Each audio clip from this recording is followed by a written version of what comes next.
Hello, I hope everyone is doing fine. Um, so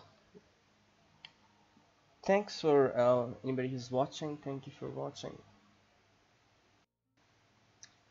This is something new that I'm starting, but I've been wanting to do this for a long time, but I just never had the chance or the motivation to do that.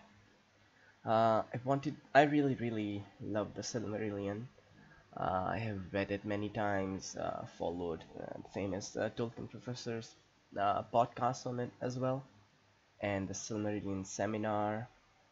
And but I've been meaning to reread the Silmarillion, and I just thought it might be nice to just have a read along and maybe discuss something that I understand from it. I am not a Tolkien scholar by any means, or not even a little bit. I am, however, a fan, and this is mostly it's gonna be. I don't think you'll find anything groundbreaking in my in these videos that I'll make, but it will be from my perspective, what I understand and what I enjoy about it, and some 2 cents that I have on it. So let's go. Let's start it. Today I'm gonna be covering Ainulindale, which is the music of the Valar, or the music of the Ainur. So about Ainur, Ainur is both. It is it's Valar and it's Maiar. The difference between the Valar and Maiar, it is stated that the Valar are more powerful and the Maiar are a little less powerful than than the Valar, but then you see that even amongst the Valar there are different tiers, like Melkor is the most powerful of them all, and then the Manwë is a little less powerful than him, but in like combat Tokus can take on Melkor. So it's not really clear that, or I don't think uh, we can really say that all Maiar are just like less powerful than all Valar, because we don't know, and we never told. Their power works really differently. In some aspects, one Vala might be more powerful than a Maya, but in other instances, in other things, he might not be. Um, so the music of the Ainur.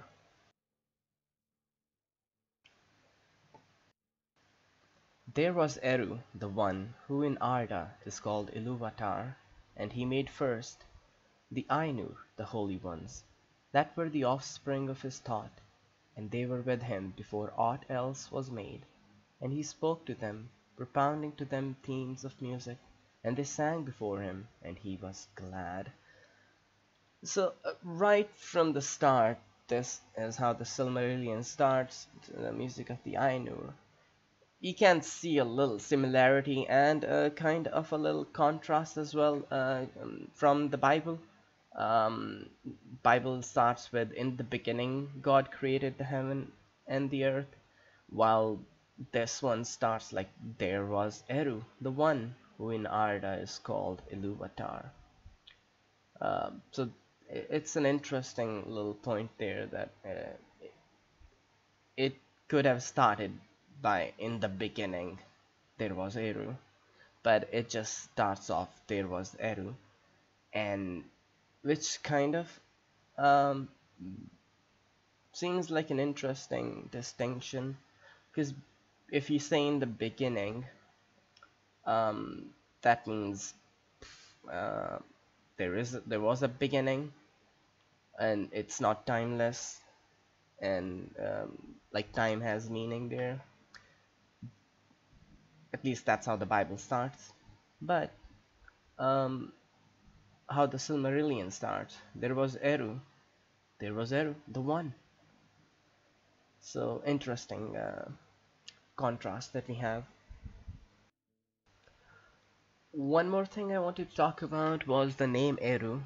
I believe Eru is what the Ainur used to call him, because I guess it was even before Arda was made, um, and only in Arda he's called Iluvatar, while when before that I guess his real name, if quote unquote real name, is Eru, which is interesting.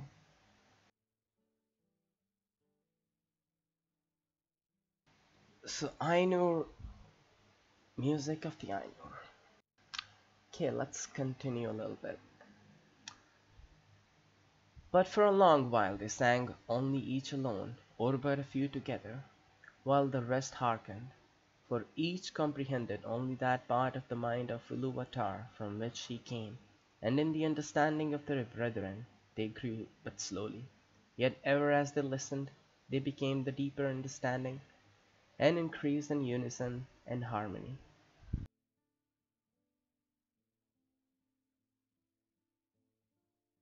It is interesting, isn't it? The music is really emphasized. The music of the Ainur, and like music creates things and brings them into being. Um, so that is interesting. We shouldn't linger too much because this is a big book. We should continue. Um, so another really important passage from the music of the Ainu that really captured me a little bit. It was the where I think it's used as a metaphors, but it's really interesting the language used and the words used to describe the voices of the Ainu. The passage goes, then the voices of the Ainur, like unto harps and lutes and pipes and trumpets and viols and organs, and like unto countless choirs, singing with words, began to fashion the theme of Iluvatar to a great music, and a sound arose of endless interchanging melodies woven in harmony that passed beyond hearing into the depths and into the heights, and the places of the dwelling of Iluvatar were filled to overflowing, and the music and the echo of the music went out into the void, and it was not void. Never since have the Ainur made any music like to this music, though it has been said that a greater still shall be made before Iluvatar by the choirs of the Ainur and the children of Iluvatar after the end of the day. Uh, really interesting how because I think in the Tolkien lore, Silmarillion is what the elves who went to Valinor learned from the Valar and the Maiar, and they wrote it down and then passed it on to men or hobbits, uh, and then it comes to us, this text. So it's like it's not first-hand account. It's translated. Probably the Valar taught the elves in one language, then it had to be translated, and the later person who was translating it used what he understood, uh, what was actually meant by these sounds. Because I don't believe in their voices were like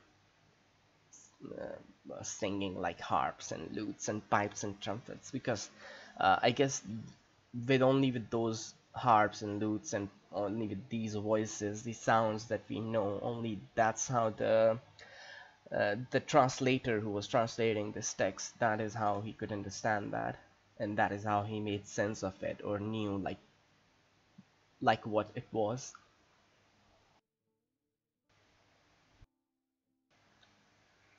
Going a little further, another interesting parallel reading this first chapter is the similarities you see between Melkor and Lucifer from the Bible.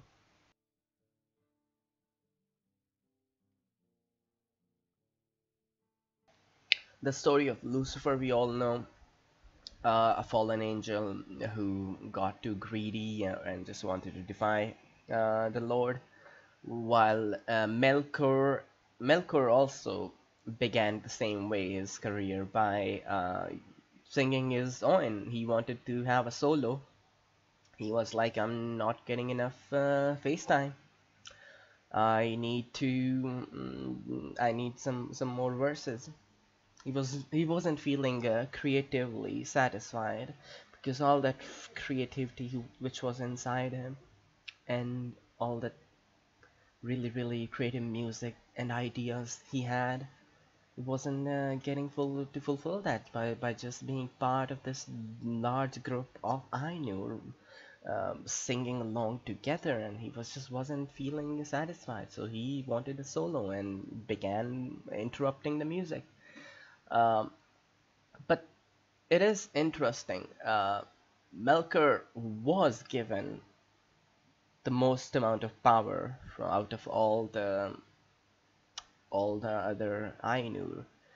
But the thing is, I guess the old dialogue, with great power comes great responsibility, seems a little juvenile and ridiculous to say or call here, but it kind of makes sense that there was great power in him, and but still he chose to use it in a wrong way. But the right and wrong is really interesting. And the questions that come to my mind is, like, we will see in a later passage, and that I'll discuss it a little more. But keep this in mind, that Melkor just wanted a solo, and he wasn't happy singing along with his brothers and sisters. And the really important passage that I read was really interesting, when Melkor started doing his solo, and then there was like Iluvatar singing, and Melkor singing against him, and there was like a battle of bands going on, Team Iluvatar versus Team Melkor. Um, and then this passage. Then Iluvatar spoke, and he said, Mighty are the Ainur, and mightiest among them is Melkor. But that he may know, and all the Ainur, that I am Iluvatar, those things that ye have sung, I will show them forth, that ye may see what ye have done.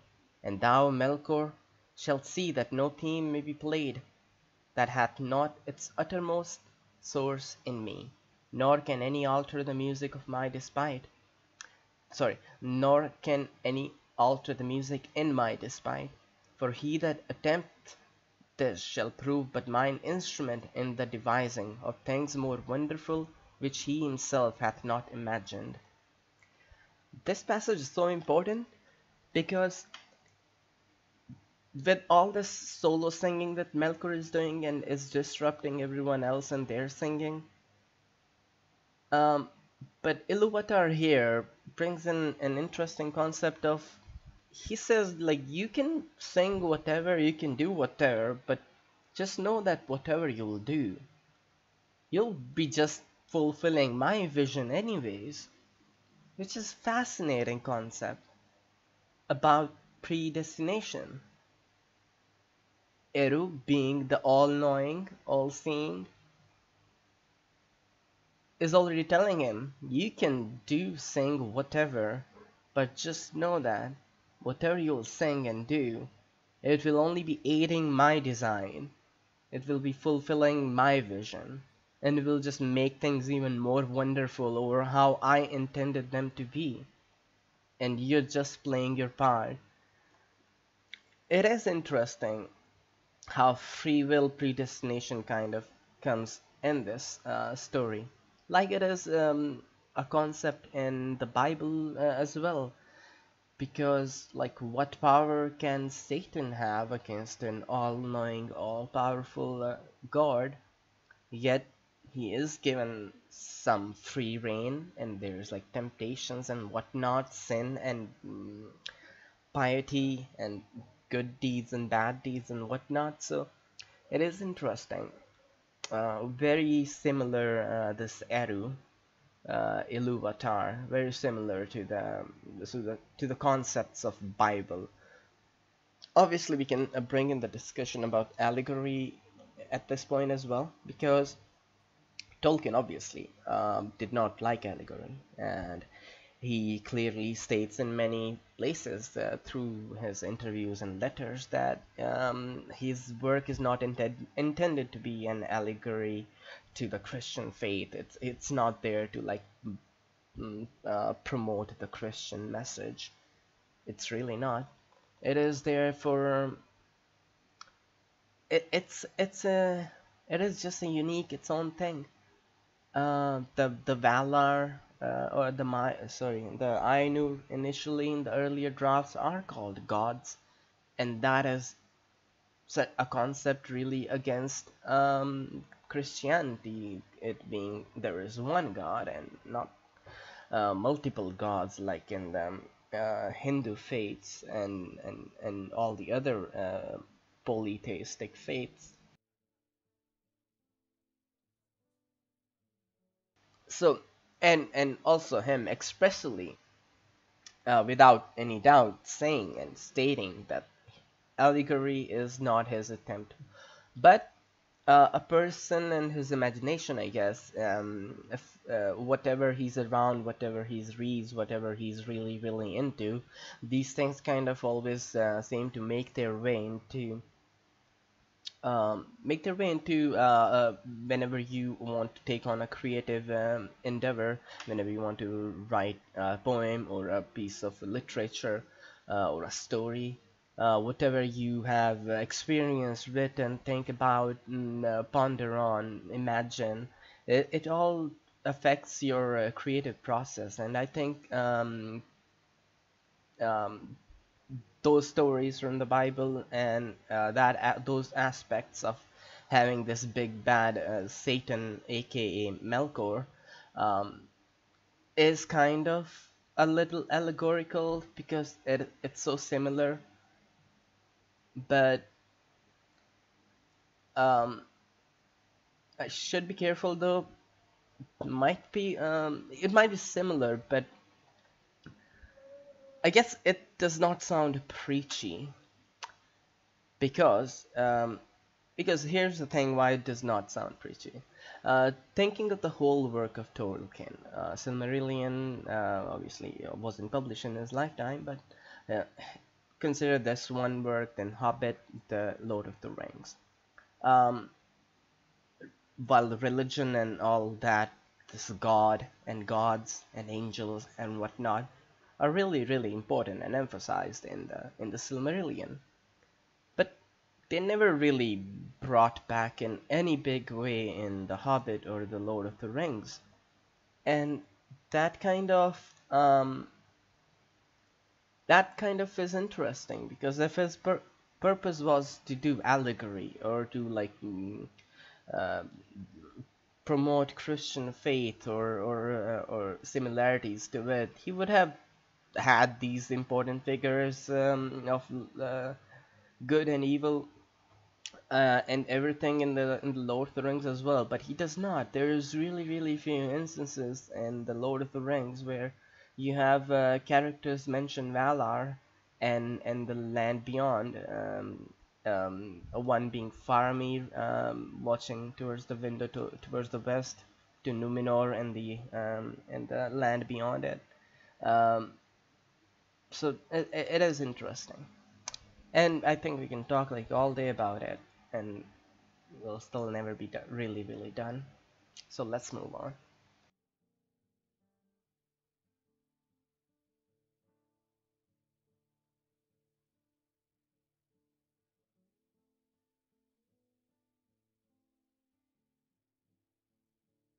Just 1 second. I think somebody is locked out of the channel. How do I fix it?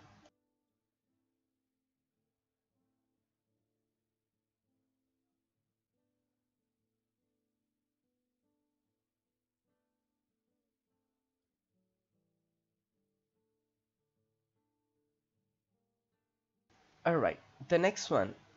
Um, Another important passage that I So, that was about the Valar only being able to hear in the beginning and could not see.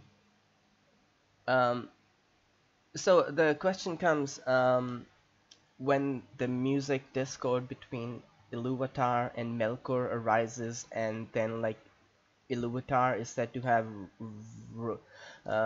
rose his left hand, and then he raises his right hand, and then he stands up and sits down.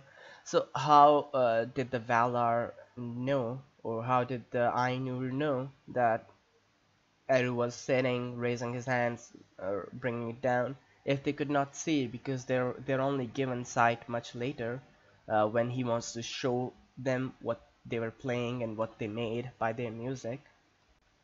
So that was interesting, and I think it is all talking in metaphors of Eru raising his right hand or left hand, or sitting down, or they were perceiving him to smile, then they were perceiving him to be angry, and I think they're all metaphors, and it's not really sure that it actually happened like that.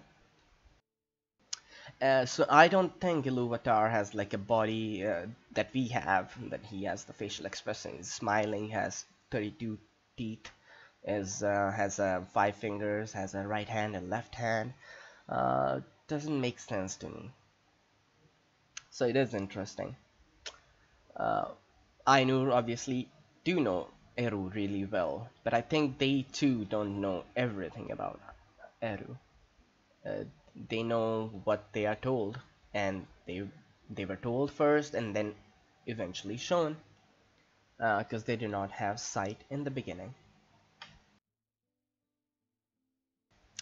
Next concept that we are introduced in the music of the Ainur is the children of Ilúvatar.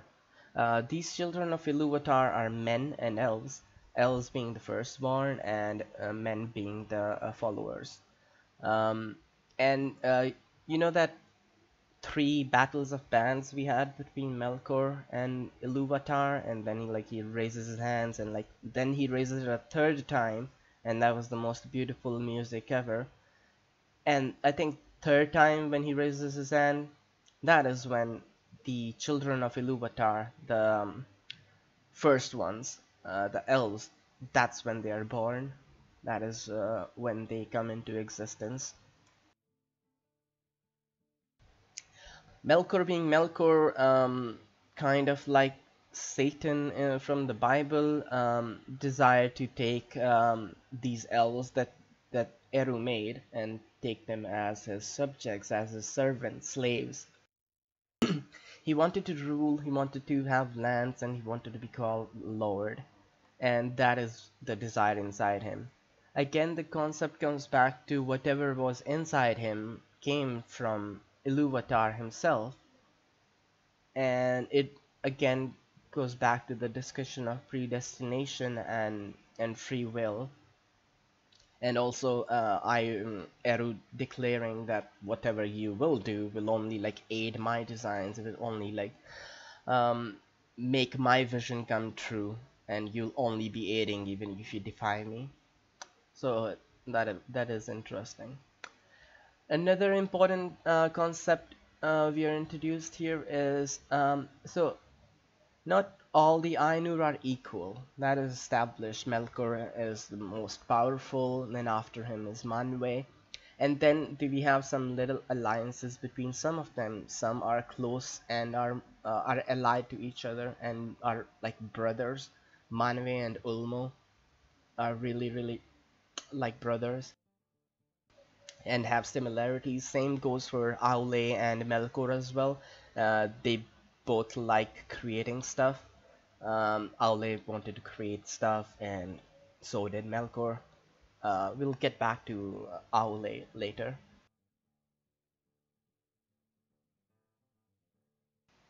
Another important thing, we get like a little explanation of the origins of rain, clouds, and snow.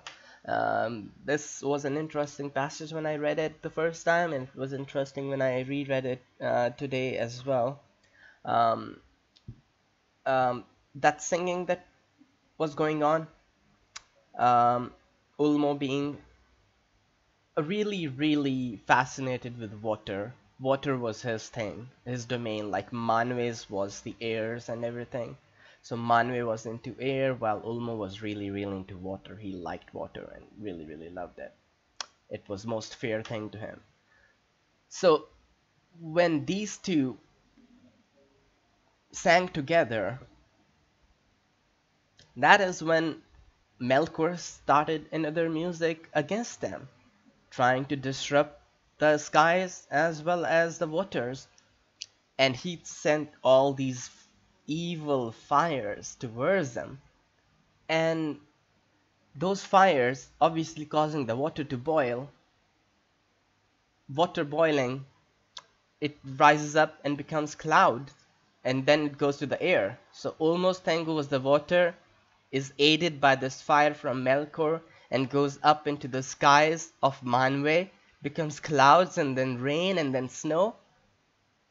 And it's fascinating how rain and clouds and snow are explained here with this fight going on between these three brothers and their powers. And just amazing. So in a way, what Iluvatar said in the beginning and told Melkor that whatever you will do, it will only aid and make things better than even you could imagine, or and the way I had actually perceived him. This is exactly what happens. The whatever discord Melkor was causing, it was only making the individual Ainu's vision even better than they themselves perceived. Ulmo never imagined rain or clouds or snow, and Manwe never imagined clouds and these things on the skies. But Melkor, causing his discord, doing his own music, that caused both the visions of Manwe and Ulmo to be even more beautiful than they imagined. There is a little passage here that I would like to read. Then Ulmo answered, "Truly, water is become now fairer than my heart imagined. Neither had my secret thought conceived the snowflake, nor in all of my music was contained the falling of rain. I will seek Manwe, that he and I may make melodies forever to my delight." Like as it says, water has become more fairer than my heart imagined, and in his secret thought, he never conceived the snowflake. What's a snowflake? Never imagined it. But it's only because of Melkor's disrupt, disrupting the music. It's only then these things came into being. Fascinating.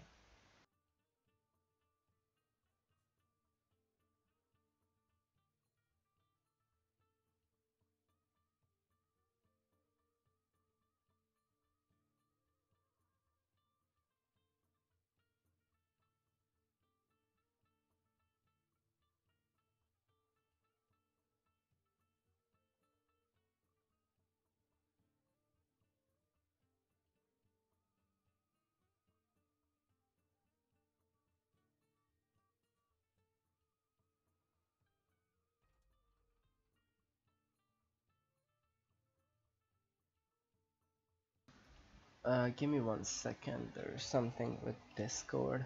If anybody does want to join me on Discord, you can do so.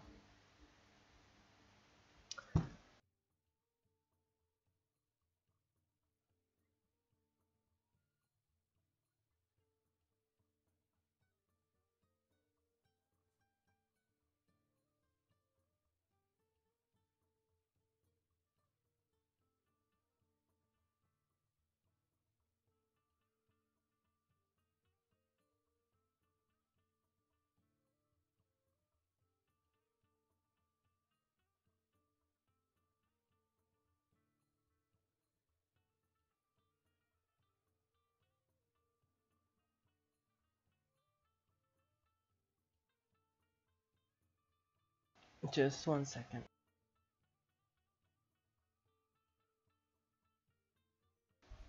You can enjoy the music for now if you want. Actually, no.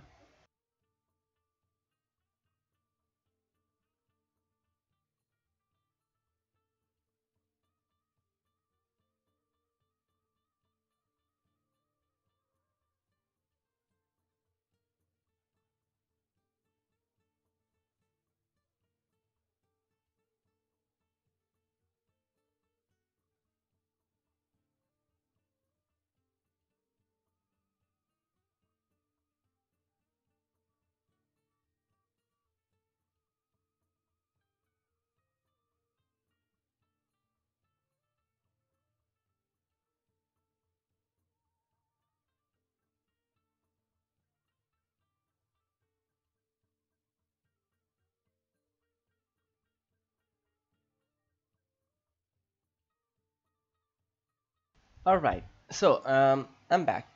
Sorry about that. Just wanted to um, figure out this Discord thing. All right. So the next passage is another really fascinating one, and I really, really like it. Then there was unrest among the Ainur, but Ilúvatar called to them and said, I know the desire of your minds, that what ye have seen should verily be, not only in your thought, but even as ye yourselves are, and yet other. Therefore I say, Ea, let these things be, and I will send forth into the void the flame imperishable, and it shall be at the heart of the world, and the world shall be, and those of you that will may go down into it. And suddenly the Ainur saw far off a light, as it were a cloud with the living heart of flame, and they knew that there was no vision only, but that Ilúvatar had made a new thing. Ea, the world that is. Okay, this is the most interesting thing I have found only reading this Silmarillion today.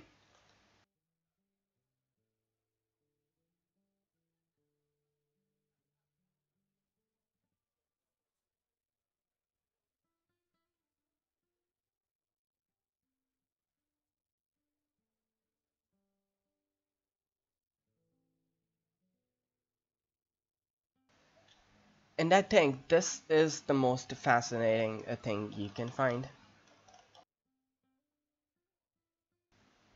Well, not the most fascinating, but one of the most fascinating passages ever. That Ea is really interesting, and it really, really jumped out at me because um, that is fascinating, isn't it? But maybe not everyone knows why. Hey, Michi. Hey, yeah, I don't know. It just shows Yeah, up that is locked, a so weird. it's weird. It just probably maybe it's bugged out, but I restarted Discord and it still didn't work. Yeah, I that's a don't weird know if that's channel. happening, but I can see the text. Yeah, I delete the But yeah, channel. no, it was easy, fast. I think it was took longer to read the letter than it took to read the Silmarillion chapter Because or the part of letter the is like chapter. it goes over everything. That letter Yeah, is wow, and kind of fascinating how people used to write long letters because I don't think phone was available to everyone, or SMS or messages, or, or emails, and they would write these long letters to each other. yeah, and it's a bit more like the stream of consciousness of a writer for that letter because I just thought, oh gosh, like there's the cadence is different and the way that he speaks is different, obviously, than the Silmarillion portion. But I find that I think when I tried to read the Silmarillion, I think I did read it in order like this before, but I don't remember where I stopped. So you did the music of the Ainur. I did. I did So, read it like a long time ago because uh, I recognize the names, like yeah, the yeah. way like Ea and Melchior and stuff like that. But I have like zero recollection because I tried to read the Silmarillion a very long time ago. Uh, yeah, it is kind of starts off like the Bible I was telling on the video. It does start Mhm. out like in that way. It doesn't start with in the beginning, but it starts with there was Eru. And And there was a void, and there was yeah, like light, and yeah, now I'm at the part of the flame imperishable, and that is an interesting concept. This flame imperishable. I was reading up on it a little bit, and it appears that in earlier versions of this tale, the flame imperishable was the Holy Spirit, but then he changed oh, it to flame imperishable instead of calling it the Holy Spirit. to be a little less like religiously Yeah. based, I guess. Exactly, and I think that is his main intent, to not make it into like a Christian book which only like Christians can relate to. And this was the passage I was reading. Then there was unrest among the Ainur, but Ilúvatar called to them and said, I know the desire of your minds, that what ye have seen should verily be, not only in your thought, but even as ye yourselves are, and yet other. Therefore I say, Ea, let these things be, and I will send forth into the void the flame imperishable, and it shall be at the heart of the world, and the world shall be, and those of you that will may go down with it. And suddenly the Ainur saw afar off a light, and as it were a cloud with a living heart of flame, and they knew that this was no vision only, but that Iluvatar had made a new thing, Ea, the world that is. And I was really fascinated with this word Ea, and it's Sindarin, or has meaning in Sindarin, which means to be, or no, it's Quenya actually. So I was reading the etymology of the word, which is Ea is the Quenya verb to be, and that is how the word is world is made, and that kind of jumped out at me because I read something similar while I was reading the Quran, and Mm-hmm. in it also goes um, kun fayakun, kun meaning be, and the translation being when he decrees a thing, he says to it only be, and it is.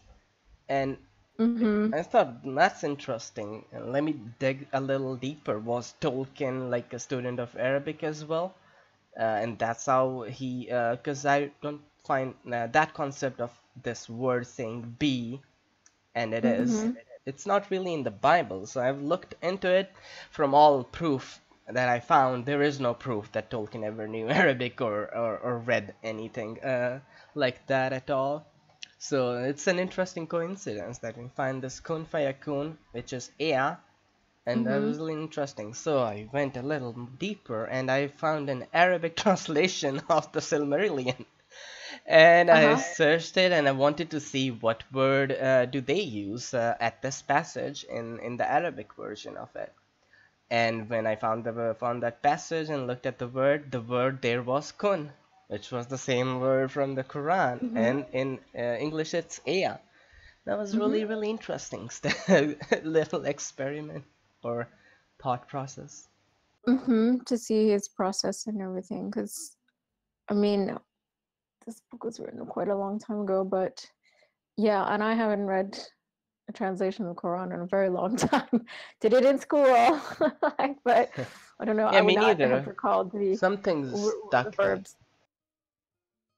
Something just jumped up. I think I have read this be and let it be and thing like that. Let's find more But about it. did you read the Silmarillion in order, or is that I read when I couldn't get it through the first time. I just thought, oh, this is kind of feels like very dull, or like just read doesn't read as more as easily as The Hobbit or like Lord of the Rings No, it read for does me. not. It's a Um, whole different thing. No, I I read it mean, in but those are English. dense too in a different way. Yeah, they are, but the language here used is much more formal and high language. You know what I mean? The words are Yeah. like talk it and come it and stuff like that, and you're like, whoa, that's serious. It's no joke. It's no Hobbit. There's no Mhm. tralalali else. There's no second breakfast and there's There's no no like second dialogue. breakfast or 11 says or supper. Mm-hmm. Okay, so another important thing I saw in the beginning, the Ainur were blind, so they could not see, they could only hear.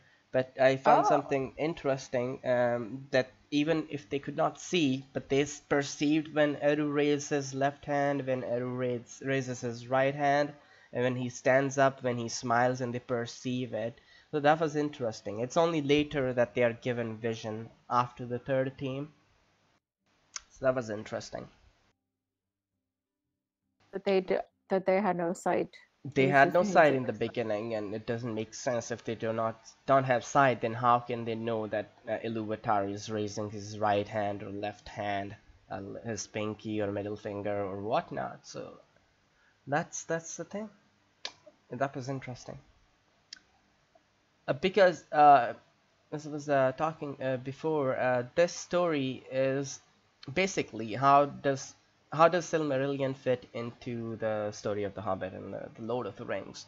It basically is, those elves that went from Middle Earth to Valinor the first time.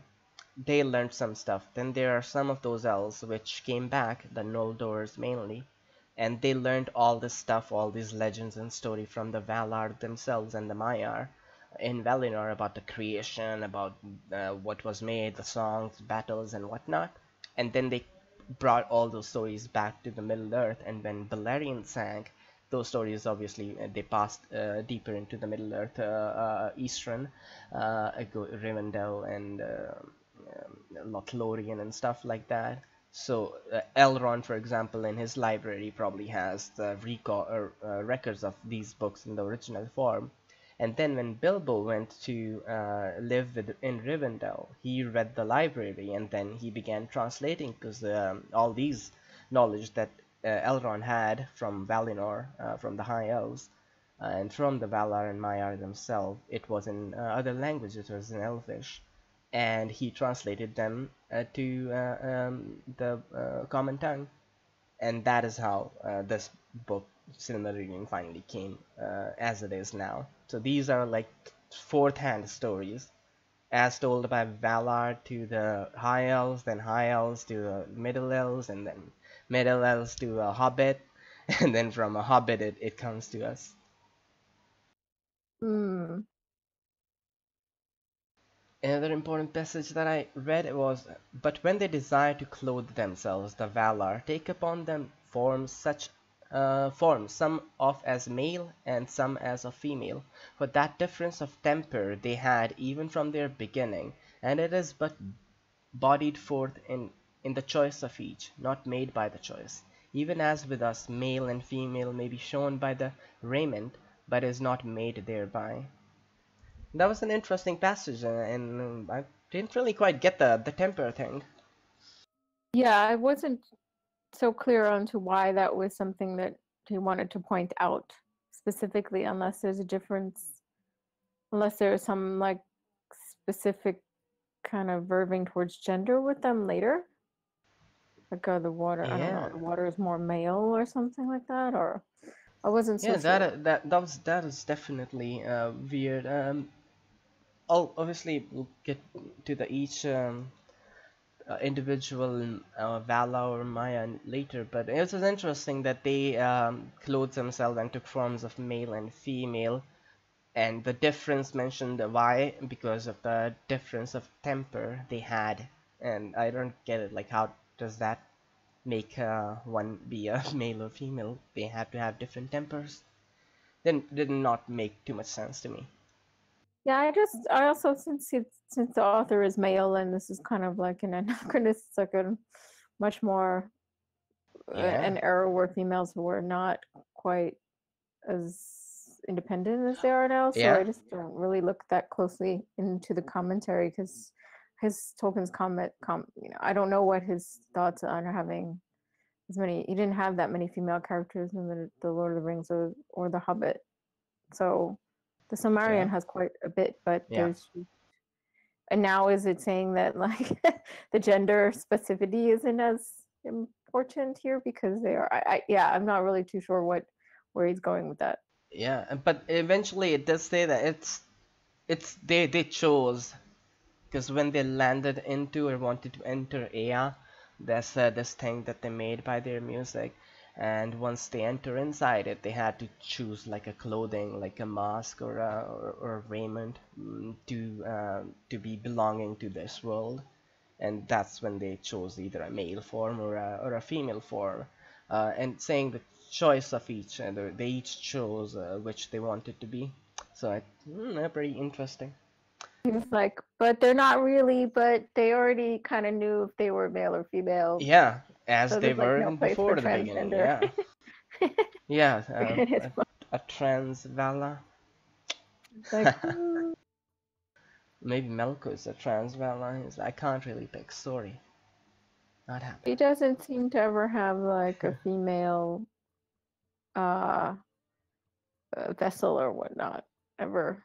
It's always been male, right? I don't know. I don't Yeah, recall the rest of Samarian.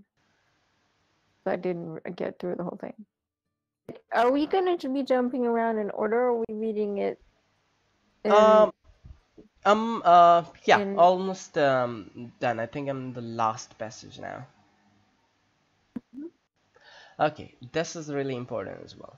And they built lands, and Melkor destroyed them. Valleys they delved, and Melkor raised them up. Mountains they carved, and Melkor threw them down. Seas they hollowed, and Melkor spilled them.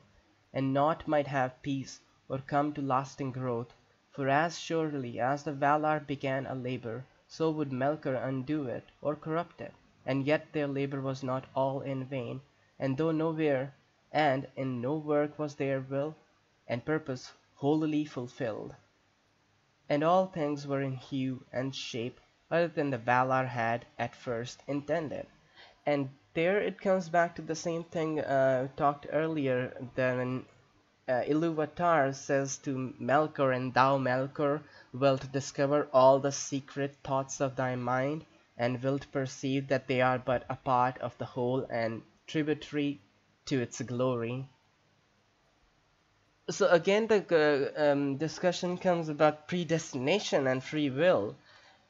What we get from this first chapter in the Silmarillion is that Eru pretty much tells him, "You, Melkor, do whatever the hell you want, basically, but whatever you do, know that that is how I intended." So yeah. is Melkor making free choices, winging it, uh, making new things, or is just it's a whole part of the story that's already written? Yeah, because they also kind of referred to this they formed and shaped the world through the vision that they already saw. Yeah, So it's not like they came up with forms that were new. They were just striving for some glimpse of what they had already seen. exactly.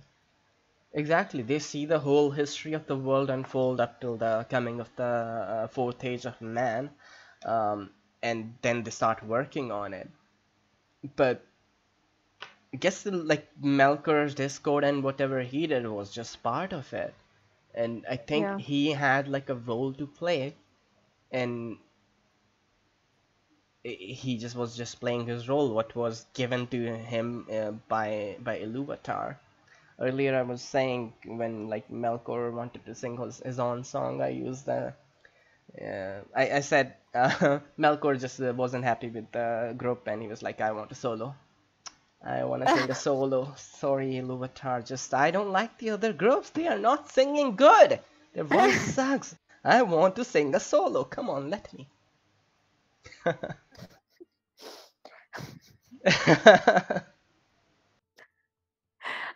As a non-musically inclined person, I can't really sing. Like I just have to kind of go with the description. I'm like, oh, okay. It's like I know what a cacophonious kind of just like bunch of sounds sound like, but I was like, when things are in harmony, I'm like, I'm not so clear or sure, but visually and through the description, I'm pushing my mind. Sure. Yeah. Okay. What else? Um, I guess one of the things that this was difficult when the Lord of the Rings when I read it as like a young, I was pretty young when I read it, but this is another thing where I'm absorbing, but I don't remember all of the connections as far as who's going to later play what role, or the things that you're just telling me about. Yeah, this was Bilbo was collecting the Silmarillion. Like these kinds of things, I think have been lost to time for me. Like whenever I tried to read the Silmarillion last, Yeah. like there's Yeah. just so many characters that I'm just trying to put them together into some sort of chronology or like connecting them to certain characters later on. That's all. And also, I haven't reread The Lord of the Rings in quite some time. Yeah. Yeah. Yeah. So But the first part kind of ends by the coming of the or creation of the inhabitants of the children of Ilúvatar, who will be the mm-hmm. elves, the firstborn, and Eldar. Yeah. Mm-hmm. And I also just wonder why they don't ever actually really discuss the wars that happened. There was a comment that there Yeah, was no yeah, there the was battles and the wars, um, possibly because they were so esoteric or things just got built and then they were destroyed, or the fact that the world that was created is not perfect. It seems like at the end he was commenting it was a bit more of a Frankenstein of like what they could get up and what wasn't destroyed. yeah, there is definitely this one line which says that the Valar did not tell everything to the elves about those wars that happened before the coming of elves, and because I guess they were too terrible or something, and maybe it hurt them that whatever they made got destroyed every time by this solo artist. Yeah. And also, when they were taking form, another important was like Melkor also tried to take a form as the he saw in the vision, but like when he tried it, it was only like smoke and fire. Mhm. Like interesting. Because of his temperament again. Yeah, yeah, definitely his temperament. Okay. Thanks, Holly, for suggesting these and putting it together. Yep. I'll finally be getting through the Silmarillion. Woo! Yeah, our first chapter done. Next, we can do Valaquenta, which Okay. is the account of the Valar and Maiar according to the lore of the Eldar. It's not that long, actually. Cool. Okay. Thanks for watching, everyone. Bye Oh, now. we're on Twitch? Yeah. Oh, jeez. Okay. I didn't know that.